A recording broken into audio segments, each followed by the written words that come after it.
Oi, gente, tudo bem? Conforme combinei com vocês na aula passada, vou disponibilizar aqui os slides, tá?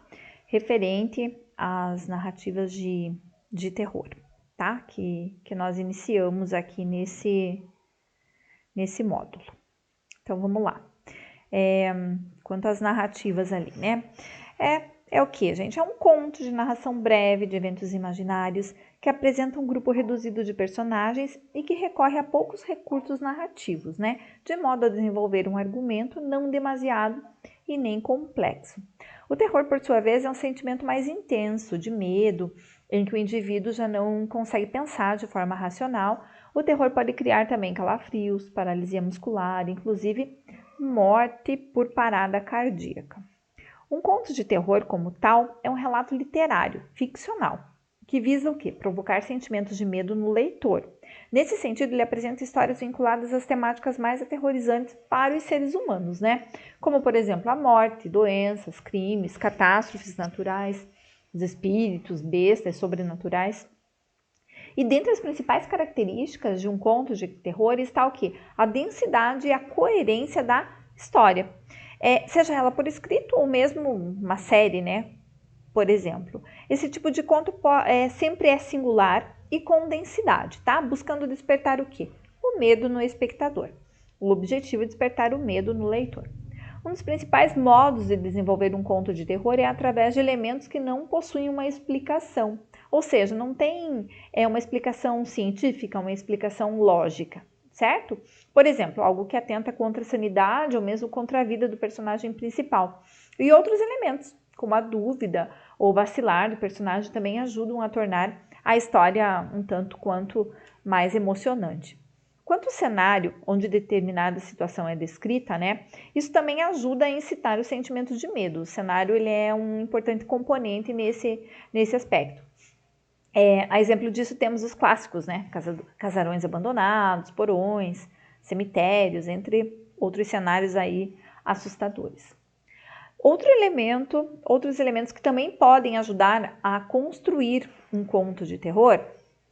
Só vamos arrumar aqui, né, gente, porque acabou não fazendo a concordância.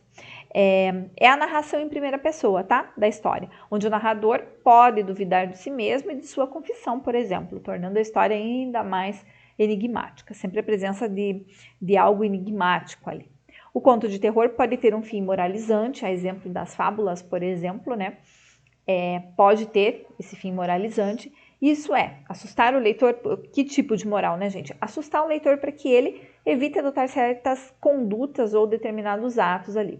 Em outros casos, o conto de terror não passa de um exercício estético que procura, como qualquer obra literária, né, provocar um efeito em quem lê. Ok? Próximo slide aqui. Quanto ao sentimento de medo, né, que é o foco principal da história de terror. Trata-se de uma reação do indivíduo ao que lhe é desconhecido, né, o deixando em estado de alerta. Um conto de terror praticamente sempre há elementos de mistério e suspense, sendo esses uma espécie de fundamento, né, para desenvolvimento de um conto desse gênero. Há muitos que confundem o gênero terror com horror. Essas duas palavrinhas são usadas como sinônimo, tá? Né? Quando falamos de literatura, até mesmo de filmes, mas elas diferem entre si, tá? Enquanto o horror diz respeito a cenas onde faz despertar no espectador um sentimento de repulsa, ou seja, algo nojento, pavoroso ou repugnante, no terror o sentimento despertado é o medo, tá? Entre os máximos expoentes aqui do conto de terror, destacam-se alguns autores, entre eles o Edgar Allan Poe, que nós vamos ver um pouquinho sobre ele aqui. Ele nasceu em 19 de janeiro de 1809, na cidade de Boston, nos Estados Unidos. É filho de imigrantes ingleses que buscavam nos Estados Unidos uma vida melhor. Ele teve uma vida um tanto quanto conturbada, né? Os pais dele eram atores de teatro, o pai já era um ator reconhecido, mas era alcoólatra. E dessa família nasceram 3 filhos, mas o pai dele, Davi, morreu 3 meses depois do seu nascimento de tuberculose e saúde debilitada pelo álcool. Depois que o pai morreu, a mãe passou por muita necessidade, pois ela tinha que sustentar os 3 filhos, né, pequenininhos ali sozinha, né, e já estava desgastada devido a tantos partos ali, né, um logo após o outro. A doença foi piorando, sem dinheiro, sem conforto, sem ter o que comer, em profundo desespero. Os filhos, né, não tinham roupas, andavam sujos e morrendo de fome. Só não morreram porque tinha uma velha criada lá que cuidava deles. A mãe morre quando ele tem apenas 3 aninhos de idade e ele fica sob os cuidados dessa velha criada. Poucos dias depois da morte da mãe, o teatro em que ela atuava pega fogo e morrem 60 espectadores. Ou seja, é uma tragédia depois da outra aí, né? Porém, sua vida não acaba na pobreza. Todos os filhos deixados são adotados. Edgar é adotado por uma esposa de um negociante rico que não tinha filhos. Ele é batizado, recebe uma das melhores educações da época e aos 6 aninhos de idade ele já sabia ler, desenhar e até cantar. Sua mãe adotiva satisfaz todos os seus desejos. Aqui uma citação, né? Nenhum homem que tenha vivido conhece mais sobre a vida depois da morte do que eu ou você. Toda religião simplesmente desenvolveu-se com base no medo, ganância, imaginação e poesia. É algo para refletirmos, né?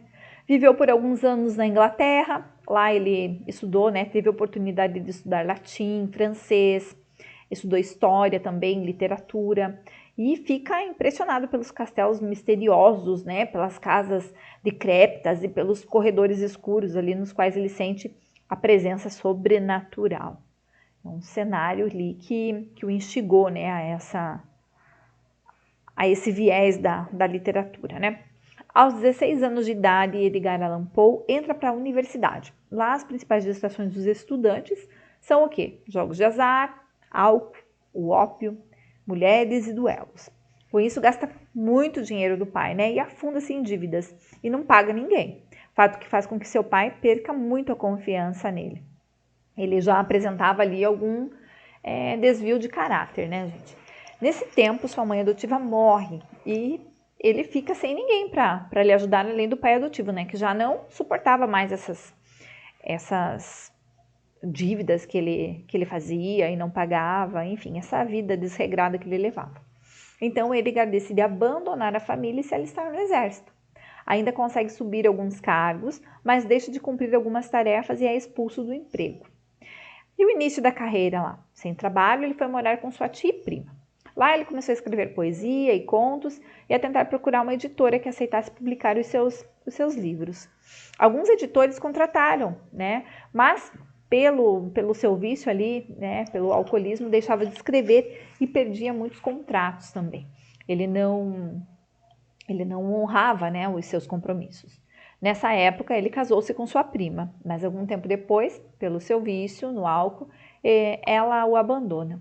Porém, ele já tem muita fama e algum dinheiro com os livros que publicou.